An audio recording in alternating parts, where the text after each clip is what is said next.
ছোট্ট একটা পার্সেল চলে যাচ্ছে, আপনারা কিন্তু চাইলে ডেলিভারি চার্জ দিয়ে এরকম ছোট্ট প্যাকেজও নিতে পারেন। এটাও এই ছোট একটা মিনি প্যাকেজও চলে যাচ্ছে আমাদের সেই চট্টগ্রামে হোম ডেলিভারিতে। আপনারা চাইলে চট্টগ্রামে এখন থেকে হোম ডেলিভারিতে নিতে পারবেন।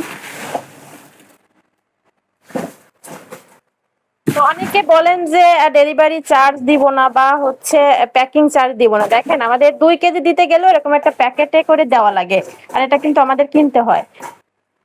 তো আপুর অর্ডার ছিল 1 কেজি দেশি শিং দেশি মাছ। শিং মাছ। হ্যাঁ, এটা আমরা কালকে এনেই ফ্রিজিং করে রেখেছিলাম। আর ছিল হচ্ছে হরিণা চিংড়ি 1/2 কেজি। আপুকে 2টা কিন্তু বড় বাগদাও দিয়ে দেওয়া হয়েছে। আর আপু বলছিল 3 বা 4 কেজি ইলিশ, তো আমরা 3 কেজি পদ্মার হ্যাঁ পদ্মার পদ্মার অরিজিনাল অরিজিনাল ইলিশ ইলিশ 3 3 কেজি।